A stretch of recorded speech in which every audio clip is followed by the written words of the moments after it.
오늘 우리에게 주시는 말씀은 창세기 13장 8절로 18절 말씀입니다. 아브라함이 롯에게 이르되 우리는 한 친족이라 나나 너나 내 목자나 내 목자나 서로 다투게 하지 말자. 내 앞에 온 땅이 있지 아니하냐. 나를 떠나가라. 내가 좌하면 나는 우하고 내가 우하면 나는 좌하리라. 이에 롯이 눈을 들어 요단 지역을 바라본즉 수알까지 온 땅에 물이 넉넉하니 여호와께서 소돔과 고모라를 멸하시기 전이었으므로 여호와의 동산 같고 애굽 땅과 같았더라.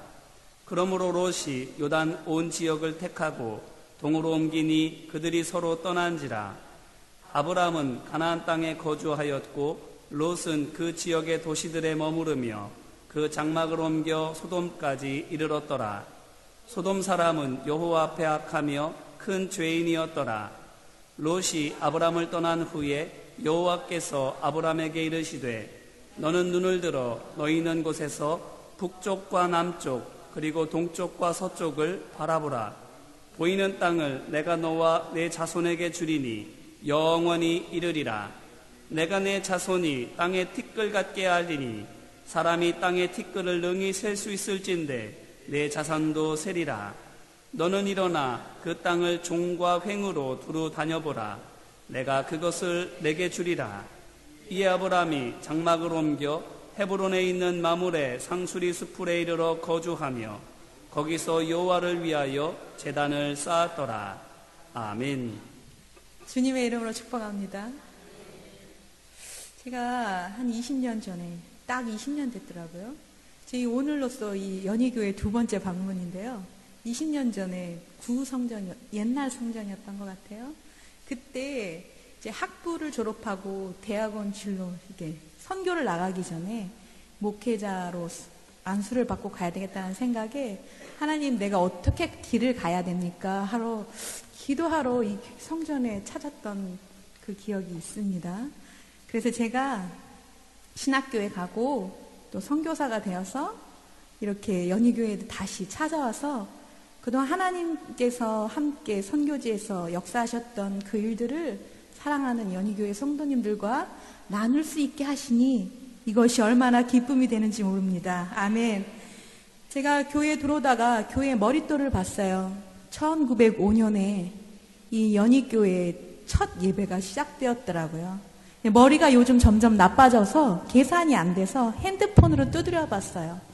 113년이 되었더라고요. 오늘 목사님께서 말씀해 주셨듯이 우리의 지금의 현재가 우리의 그냥 쓰여진 현재가 아니라 과거의 우리 선조들의 믿음을 통해서 오늘의 우리가 있는 것이고 오늘 우리가 잘 살아야지 믿음을 잘 지켜야지 우리의 다음 세대가 이 성전에서 하나님을 만나는 놀라운 일들이 일어날 줄 믿습니다. 역사 편찬위원회 왜 특성 준비 안 했어요? 제가 특성할게요.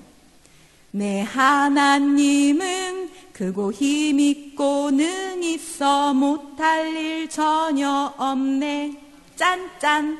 내 하나님은 크고 힘있고 능히 있어 못할 일 전혀 없네. 짠짠. 저 산들도 그의 것, 골짜기도 그의 것, 별들도 그의 솜씨. 우랄라. 내 하나님은 크고 힘있고 능히 있어 못할 일 전혀 없네. 아멘.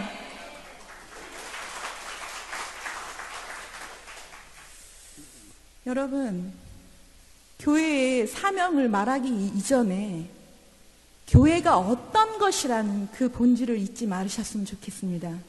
교회는 하나님의 몸이며 또 하나님의 백성이 모여서 함께 하나님을 찬양하는 그러한 신앙 공동체입니다. 여러분, 교회가 어렵습니까? 우리들의 상처를 드러내지 않으면 그 상처가 곪아요. 제가 이 얘기를 할까 말까 고민하면서 왔지만 여러분, 이 교회가 어렵다고 해서 모이는 것을 게을리하지 마십시오. 제가 주보를 훑어봤어요. 저는 올 때 교회를 이렇게 봐요. 머릿돌도 읽어보고 주보도 샅샅이 봐요. 이게 속회 현황이잖아요. 모이지 않았더라고요.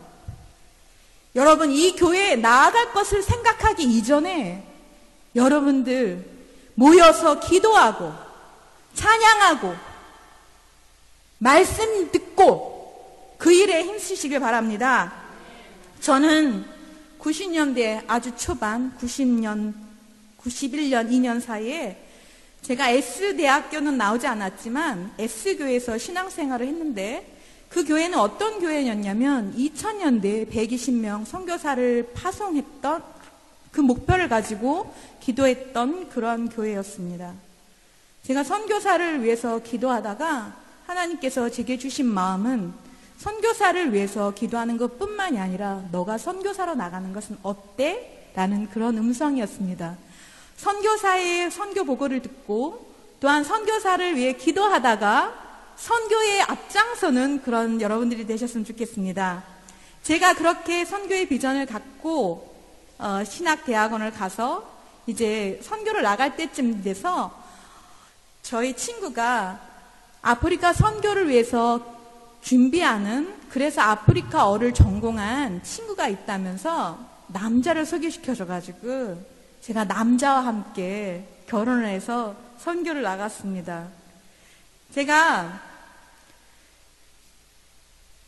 신학교 사역을 위해서 준비했지만 수년간, 그리고 막상 그 탄자니아 선교에 나갔지만 제게 주어진 선교의 사역은 신학교 사역이 아니었습니다. 저의 선임 선교사가 저의 남편과 저를 불러서 뭐라고 얘기하셨냐면, 저희 남편은 김윤식, 여러분 케냐 땅을 위해 기도하죠? 그 김윤식이 저의 남편입니다. 그 김윤식은 가르치는 데 은사가 있으니 신학교 사역을 그냥 예정대로 계속하고, 너 배경식은, 제가 남자 이름이잖아요. 너 배경식은 선머슴 같이 이리 뛰고 저로 날뛰고 하니까 교회 사역을 하라는 것이었습니다. 저는 평소에 기도하기는 내가 그 땅을 밟고 그것을 하겠다라는 것이 아니라 하나님께서 그때그때 사람을 통해서 말씀하시는 그 음성을 듣고 내가 그것에 순종하면서 해야 되겠다라는 그런 마음이 있었는데, 그 선임 선교사님께서 저를 뭐라고 불렀냐면 선머슴같이 이리 뛰고 저리 뛰고, 제가 그 말에 은혜를 받았어요. 왜냐하면 저는 이 연희교회와 멀지 않은 경기도 옹진군 자얼면 이자길리 섬마을 소녀였기 때문입니다. 제가 그 선임 선교사님한테 한 번도 제가 섬사람이라는 것을 출신을 얘기하지 않았는데 그분이 머슴 같다라는 그 말에 이렇게 은혜를 받았어요. 그래서 이 일이 나의 앞으로 선교지에서 해야 될 사역인가 보다 생각하고 교회의 사역을 시작하였는데, 탄자니아는 140개 부족이 살아가는데 거기에서 이 140개의 부족이 쓰는 언어가 다 달라요. 그 부족들 중에 가장 세계에서 키가 크고 용맹하기로 소문난 마사이 부족 교회 개척 사역을 시작하게 되었습니다. 저희 마사이들은 어떤 사람이냐면 케냐와 탄자니아에 있는 부족인데, 과거에는 아프리카는 국가가 아닌 부족 중심의 그런 게 형성되었는데, 이 유럽 사람들이 아프리카에 식민지화 시키면서 나중에 식민지에서 떠나가면서 자기들끼리 이 나라들을 통치하기 위해서 나라를 쪼갰는데, 부족 중심으로 쪼갠 것이 아니라 땅 따먹기식으로 나라를 막 가르기 시작했습니다. 그래서 1880년 벨기에 조약을 통해서 케냐와 탄자니아, 우간다, 아프리카의 40몇 개국, 50개국이라는 나라가 생긴 것이었는데, 그래서 저희 마사이는 케냐와 탄자니아에서만 살아가는 그러한 부족입니다. 이들은 주로 하는 일이 목동일을 하면서 살아가고, 주식이 목동일을 하다 보니까 소에서 나오는 우유와 고기만을 먹고 살아갑니다. 여러분, 야채를 먹어야지 우리가 튼튼한다고 하잖아요.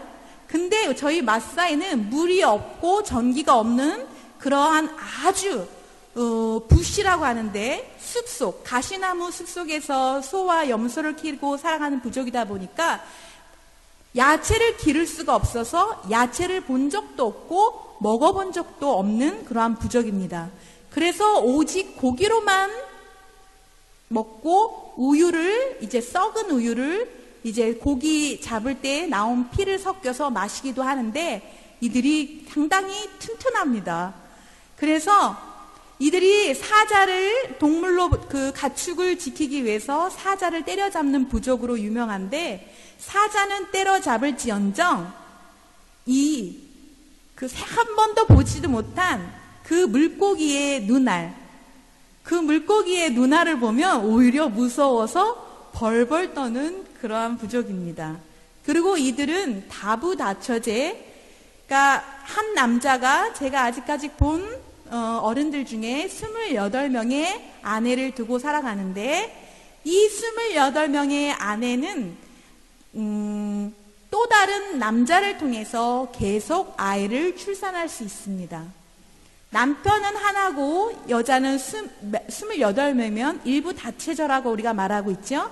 그런데 이 마사이는 다부다처제, 이게 무슨 뜻이냐면, 정식으로 남편과 결혼을 수많은 여자가 할 수 있지만 이 수많은 아내들은 다른 남자를 통해서 아이를 임신하고 출산을 하는데, 이 출산한 아이는 다 누구의 것이 되냐면 이 한 남자의 재산이 됩니다.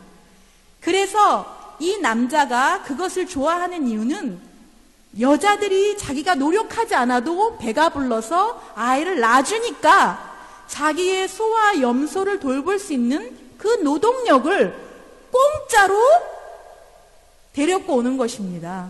그래서 마사이는 아주 평화롭게 다부다처제의 그런 삶을 살아가고 있습니다. 그럼 여자는 어떠한 일을 하는 부족이냐면, 여자는 어떤 일을 하냐면 계속해서 아이를 출산하는데, 생리 그것이 시작되면 임신할 수 있기 때문에 그 기간이 지나면 계속 임신을 해서 임신한 배를 가지고 다른 남자한테 시집을 가는 거예요.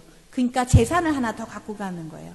그렇게 계속 출산과 임신을 반복하고 노동력을 남자를 위해서 땔감과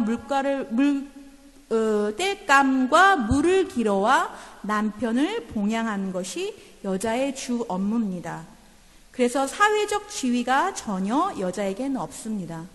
그리고 남자는 어렸을 때 목동일을 하다가 성인이 되면 어떠한 일을 하냐면, 아침에 소가 몇 마리 나갔는지 체크하고, 저녁에 아이들이 끌고 나간 소가 몇 마리 제대로 들어왔는지 확인하고, 주로 대부분 낮에는 태양이 찌니까 나무 그늘 아래서 수다를 주로 떠는 것이 남자들의 일입니다. 주로 여자들이 수다를 떠는 것이 아니라 남자들이 수다를 떠는데, 이 남자들이 가끔 심심할 때 뭘 하냐면 여자들을 쥐어 패는 것이 그들의 유일한 낙입니다. 그러한 부족에 제가 하나님의 일을 할 수 있었던 것은, 여러분 상상이 안 되시겠지만 정말 하나님이 함께 하셨기 때문에 그러한 일들을 감당할 수 있었습니다. 왜냐하면 저는 목사지만 여자이기 때문에 이들이 만만하게 보고, 이 여자는 우리 동네에 왔으니까 내가 임신시킬 대상, 여자를 전혀 리더자로 하지 않기 때문에 저를 함부로, 제 말을 듣지 않고 함부로 대할 수 있지요. 그런데 제가 그곳에서 사역을 할 수 있었던 이유는, 선임 선교사님께서 케냐의 이제 마사이 추장으로 유명하신 한국 선교사님인데, 그분이 탄자니아에도 마사이가 있다는 걸 알잖아요. 케냐와 탄자니아에서 있는 부족이기 때문에. 그래서 저를 데려다가 1년을 매일 운전을 하면서 저를 데려다가 그 부족에 떨궈주고, 동네 추장들을 만나가면서 뭐라고 이야기하냐면, 세례 요한이 먼저 태어났지만, 먼저 사역을 했지만 결국은 그는 예수님의 길을 준비한 사람이야. 결국 그는 예수님의 그 신들매를 감당 못할 만큼 예수님이 더 나중에 온 예수님이 위대한 사람이야. 이러면서 저를 그분이 나는 너희들이 따르는 나는 별거 아니야. 내 뒤에 온 이 여자 목사가 더 위대한 사람이야. 그러니 나는 케냐로 돌아갈 테니까 이제 이 목사를 따라야 돼. 이렇게 명령했습니다. 여러분, 마사이는 추장들의 말을 듣습니다. 추장이 말한 것이 법이고 진리입니다. 그래서 이 선교사님께서 그 당시에 지금도 마사이의 추장으로 유명하신 분인데 그분께서 그렇게 명령을 하니까 저희 마사이들이 저를 이제 여자로 보는 것이 아니라 자신의 영적 리더자로 인정할 수밖에 없었습니다. 제가 한 번은 이 선교사님이 1년이 지나서 저를 내버려 둔 다음에 케냐의 사역지에서 사역하다 제가 일을 잘하고 있나 한번 저희 동네에 찾아왔습니다. 그런데 저는 마사이 어른들과 함께 신나서 아는 체를 하고 그들하고 말씀 나누고 놀고 있는데 선교사님이 저한테 찾아와서 제 몸을 두들겨 때리면서 야, 너 무슨 짓 하는 거야? 이러시는 거예요. 그래서 왜 그래요? 그랬더니 제가 마사이 어른들하고 어떠한 인사를 했냐면 이 어깨를 부비면서 인사를 했는데 저는 그거 어떤 사인인지 모르고 그냥 몸을 부딪히면 반가운 표시인가 보다 인사를 했는데 알고 봤더니 이 선교사님께서 하는 말씀이 그거는 남자들이 여자한테 내가 오늘 너의 집에 들어가겠다. 잠자리를 하겠다라는 이런 표시였다라는 것입니다. 그래서 이 선교사님이 화가 나서 마사이 남자들을 모아놓고 야단을 쳤는데 이 남자 마사이 성도님들이 뭐라고 고백을 하냐면 자기들은 처음에 장난으로 이 일을 시작했는데 이 여자 목사님이 자기 마사이들한테 그렇게 하면 여자들이 깜짝 놀라서 겨우 어쩔 수 없이 오케이 하고 남자를 받아들이는데 이 여자 목사님은 자기가 더 덤벼가면서 내가 오늘 너의 집에 들어갈게 이렇게 적극적으로 나오니까 그 잠자리를 먼저 요청할 수 있는 것이 남자 쪽인데 정말 당신이 데리고 온 이 여자 목사는 남자가 맞습니다. 우리한테 먼저 그것을 행하고 그래서 여자가 아니라는 것을 우리가 인정할 수밖에 없습니다. 라고 하는 그러한 에피소드 같은 일이 있었습니다. 여러분, 저희 마사이 지역은 물이 없는 그러한 지역입니다. 그래서 아침에 물을 뜨러 나가도 수십 킬로, 몇 시간을 걸어서 나가도 물을 만날 수 없습니다. 한국의 텔레비에서 보면 물을 파는데 100만 원, 어떤 때는 1000만 원 이렇게 알려진 것으로 제가 알고 있습니다. 그래서 한국의 교회에 이제 목사님들께서 제게 연락이 옵니다. 아프리카에 물이 필요하지 우리 교회에서 우물을 파주고 싶어. 우물이 얼마 정도 들어? 이렇게 물어오십니다. 제가 지금 만 10년, 11년 차 선교사인데 이 10년 동안 그 물이 부족한 그 아프리카 땅을 위해서 수많은 교회가 제게 컨택을 했을까요? 안 했을까요? 했겠죠. 왜냐하면 물을 파주고 싶으니까. 우리 한국교회 성도님들은 사랑이 많으셔서 물이 없는 그 지역에 물을 파주고 싶은 마음이 간절합니다. 그런데 제가 그 전화를 받고 메일로 경비에 대해서 산출해서 보내드리면 어떠한 반응을 하냐면 쟤 조금 사기꾼 같은 선교사? 이렇게 생각하십니다. 왜 그러냐면 동남아시아 100만 원, 1000만 원으로 팔 수 있는 그 우물을 저희 동네에서는 5만 불이 얼마인지 아십니까? 5,500만 원. 이걸 가지고도 팔 수 없는 그렇게 열악한 물이 없는 동네입니다. 그런데 한국 교회에 그 이야기를 하면 한국 목사님들이 어떠한 반응을 보냐면 쟤 진짜 사기꾼인가 보다 하고 소식을 딱 끊어요. 그렇게 많이 들어. 이렇게 상황을 들으려고 하지 않고 연락을 딱 끊어요. 제가 그분을 의지합니까? 저는 하나님을 의지하는 사람입니다. 안 파주면 말지.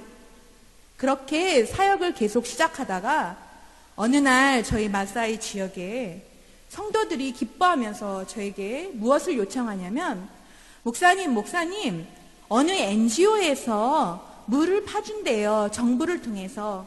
정부의 하는 일에 대해서 우리가 어떻게 할까요? 이런 질문이, 물음이 제게 물어왔습니다. 왜냐하면 저는 그 동네에서 추장 같은 사람이니까 우리 성도들이 제 허락 없이는 외부 사람들을 이 마사이 땅에 들여놓을 수 없어요. 마사이 땅은 탄자니아에 속해 있지만 마사이 땅인 것입니다.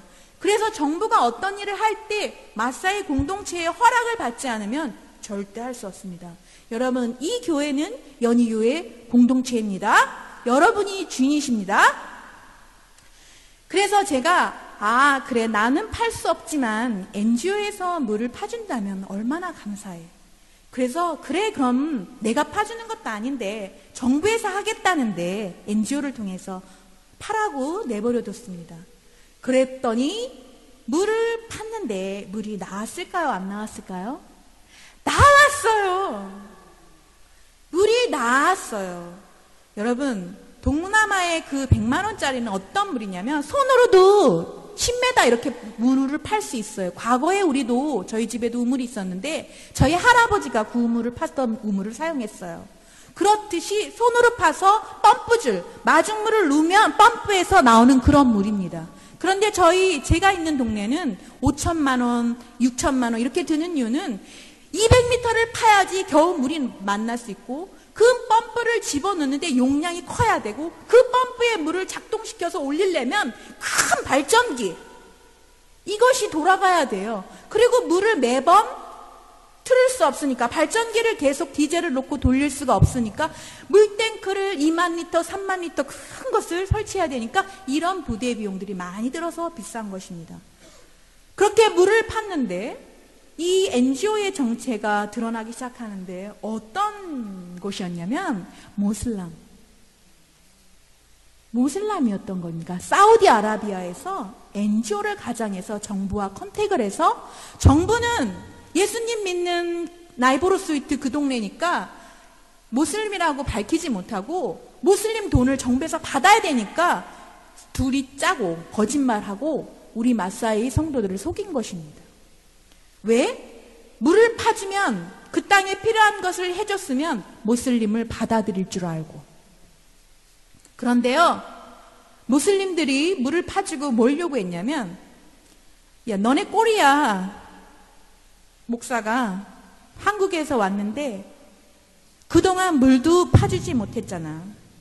너희들에게 필요한, 아이들이 공부하기 위해 필요한, 아이들은 그 당시에 수십 킬로를 걸어서 아침에 4시 반에 학교에 걸어서 가면 학교에 8시, 7시 공부를 마치고 하루 종일 굶고 공부를 마치고 돌아오면 7시 다시. 그리고 집은 어떤 집? 소와 염소만 기르는 동네라 했잖아요. 야채가 없다 그랬잖아요. 그러면 집은 뭘로 지었을까요?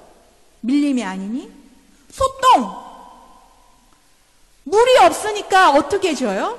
소똥이 똥을 싸면, 소가 똥을 싸면 끈적끈적해요. 그걸로만 집을 지을 수 없어요. 가시나무가 있으니까 요만한 옷마구를 만들고, 그 소똥을 끈적걸쩍할 때 물이 없다 그랬잖아요. 흙이랑 섞으면 진흙같이 돼요. 그거를 애따 모르겠다고 확 던져버려요. 그러면 딱 달라붙어요. 그리고 소가 계속 똥을 싸야 되잖아요. 그 다음날 또 싸면 또 해가지고 딱! 그래서 똥으로 만든 소똥집. 거기에 전기가 있을까요? 뭐가 있을까요? 그 속에서 아이들이 공부를 할 수 없지요.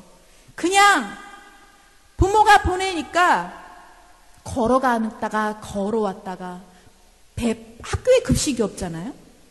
그 가난한 나라에 그냥 왔다 갔다 하는 거예요. 그런데 이 모슬림들이, 물을 파준 모슬림들이 동네 한가운데 학교, 아이들을 공부할 수 있는 학교를 지어주겠다.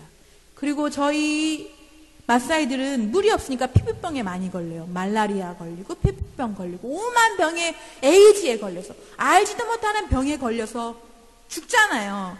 그런데 병원을 지어주겠다고 이들에게 말합니다. 그런데요, 여러분이라면 어떻게 하시겠습니까? 과거에는 신앙을 가고 예수님에 대해서 너 예수님을 부인해. 안 부인하면 내가 너를 죽일 거야. 이랬을 때 우리가 그 예수님을 목에 칼이 들어와도 지키려고, 예수님의 이름을 지키려고 신앙을 배반하지 않지만, 현대에는 사단이 그렇게 우리의 신앙을 가름질하지 않아요. 어떻게 하냐? 돈. 요즘은 물질 만능 시대이기 때문에 예수님의 이름으로 우리를 유혹하지 않습니다. 물질로 우리를 유혹합니다. 여러분, 학교, 물, 병원. 여러분에게 필요한 것이 무엇입니까, 지금? 무엇입니까? 그것을 해주겠다라고 오늘 모슬림은 우리에게 신앙을 배반하라고 이야기합니다. 우리 마사이에게 그거 필요한 것들을 해주겠다라고 모슬림을 받아줄 것을 요청하면서 땅을 달라고 요구했습니다. 근데 우리 마사이들이 어떤 사람들이냐면 어떻게 나은지 아십니까?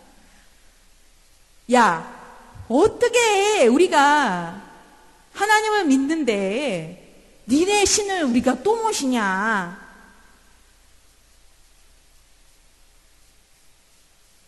땅 물 판 거 덮어.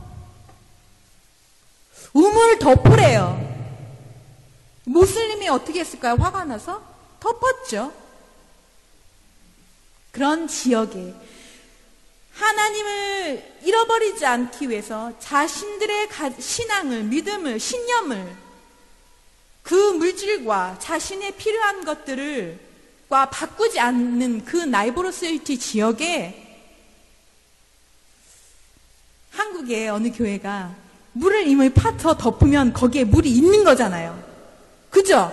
딴 데 안 파보면 없을 수도 있잖아. 아무리 물이 나온다고 지질 검사를 해도 없을 수 있어요. 50대 50이에요. 근데 모슬림들이 파놓은 그곳에 덮었어도 거길 또 파면 물이 있죠. 그래서 물을 파주셨어요. 학교를 지어주셨어요. 그것이 제가 작년과 재작년에 학교를 한 번도 진 적이 없었는데 작년에 무려 그 학교와 포함해서 4개를 건축할 수 있었습니다. 이거는 1학년이 아니라 1학년부터 6학년. 하나님은 당장 지금 우리의 믿음을 시험하실 수 있어요. 하나님은 지금 눈앞에 비가 올 것 같고 보이지 않고 캄캄하지만 그 먹구름 위에 계신 분이, 환하게 웃고 계시는 분이 하나님이십니다. 제가 이렇게 막 설교를 하는데 어느 날 교회에서 기도를 하는데, 설교를 하고 기도를 하는데 어떤 무엇이 무섭게 쑥 올라와요. 기도하는데. 그다음에 깜짝 놀라서 그래 마치고 나서 보니까 검정 비닐봉지였던 거예요.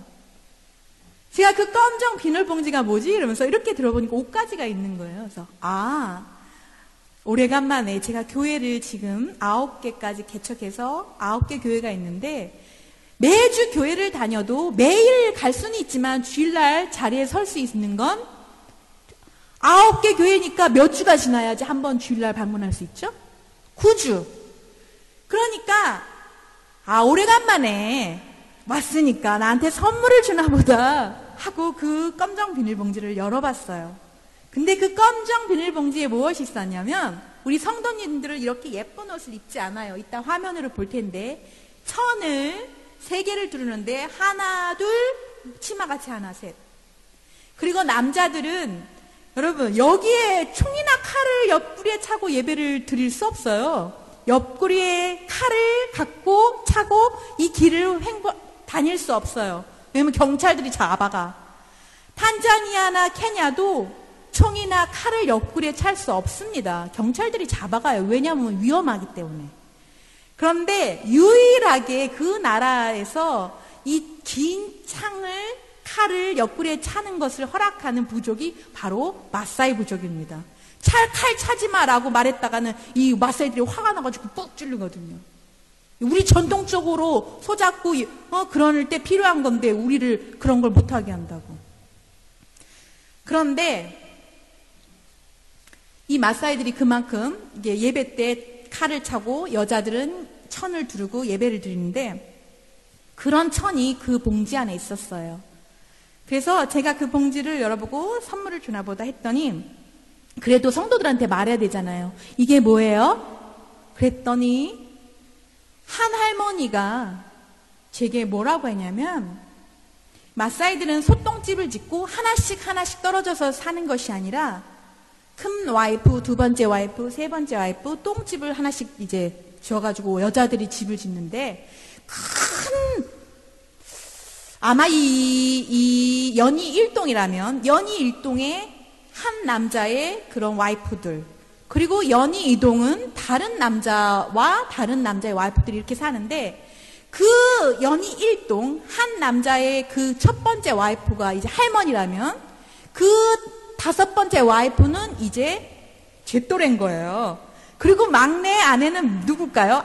아주 젊은 꽃다운 18살 이렇게 되는데 자기 남편의 다섯 번째 아내가 너무 아파서 목사님이 가신 그 다음 주부터 교회를 나오지 못해서 2달째 교회를 나오지 못하고 있는 상태라는 것이었습니다.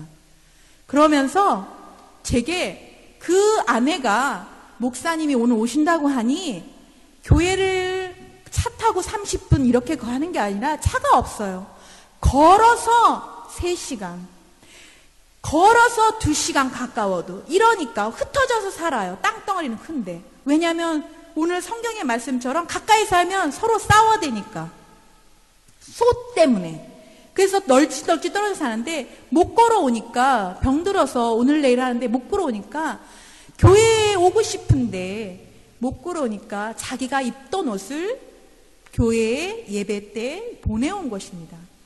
제가 그 천을 붙잡고 울면서 기도했어요. 하나님, 우리에게 이러한 믿음이 있었던가요? 우리 교회 힘들면 교회 안 오잖아. 제가 늘 성도님들한테 한국에 살 때 말씀 전할 때 뭐라 하냐면 하나님은 예수님은 언제 다시 오시냐면요. 여러분 비 오는 수요일 비 오는 금요철 때 예수님 다시 오실 것 같아요. 왜냐하면 그때 우리가 준비를 안 하거든. 주일날은 준비하거든요. 그 비 올 때 얼마나 수요일날 교회 오기 힘들어요. 그때 오실 것 같아요. 그랬어요. 그만큼 우리는 하나님의 성전을 그렇게 사모하지 않아요. 그런데 이 마사이 그 아주머니는 교회에 오고 싶은데 올 수 없기 아프다는 이유로 너무 아파서 오늘 내일 하는데 그래서 목사님한테 기도받기 위해서 그리고 예배를 드리고 싶어서 자신의 입고 있던 옷을 벗어서 보내왔던 것입니다. 그래서 제가 그때 차도 없었어요. 제가 차가 생겼는데 재작년에 어떤 여자 싱글 선교사님이 60이 넘으신 갑자기 뇌종양이 걸려서 2달 반 만에 돌아가시면서 제가 어떻게 사역하는 걸 아시고 키를 저한테 넘겨줬어요. 한국에 와서 그분 마지막 뵈는데 배목사 차 없잖아. 내가 죽으면 난 싱글이었기 때문에 자식이 없어. 가족이 없어. 이 차를 누구 줄까 제가 생각하다가 제가 쓰면 10년 너무 잘 탈 것 같다고 그러면서 주셨어요. 그래서 그때는 차가 없어서 걸어 갔어요. 그 집에. 그래서 소똥집을 놓고 하면서 들어갔어요. 페니나 우리 페니나가 다 죽어간다는데 저를 보고 반갑게 활짝 웃으면서 우유로 밀크티를 끓여서 제게 주셨잖아요. 그리고 나서 페니나는 일주일 만에 하늘나라 갔습니다. 여러분 오늘 성경에는 제가 시간이 많이 지나간 관계로 오늘 성경에는 룻과 아브라함에 대해서 소개하고 있습니다. 서로 부자가 되어서 싸울 수밖에 없는 그 상황. 그리고 아브라함은 룻에게 선택권을 줍니다. 너가 우해, 나는 자할게. 너가 자해, 나는 우할게. 그런데 오늘 성경에 보니까 룻은 10절에 룻이 선택한 땅은 그곳에 물이 넉넉했다라고 이야기합니다. 그리고 룻은 그 땅을 자기가 눈을 들어서 그 땅을 선택했습니다. 그런데 그 땅은 어떤 땅이었냐면 우리가 너무나 잘 아는 소돔 땅. 물이 넉넉해서 풍요로워 보였지만 그 땅은 영적인 상태는 제로였던 것입니다. 그러나 룻은 자신의 눈을 자기가 들어서 그 땅을 선택했고, 오늘 아브라함은 동서남북을 바라보며 그가 보인 그 땅을 하나님께서 주셨는데, 룻이 들은 그 눈은 어떤 눈이었냐면 자기가 스스로 눈을 들은 것이 아니라 여호와의 말씀에 의지하여서 여호와께서 아브라함의 눈을 들으라고 명하셨습니다. 이 차이점을 이해하시겠습니까? 룻은 자기가 직접 자기 마음대로 눈을 들었고, 아브라함은 여호와께서 아브라함의 명하신 대로 눈을 들었습니다. 여러분, 어떠한 믿음의 눈을 가지고 지금의 삶을 살아가고 계십니까?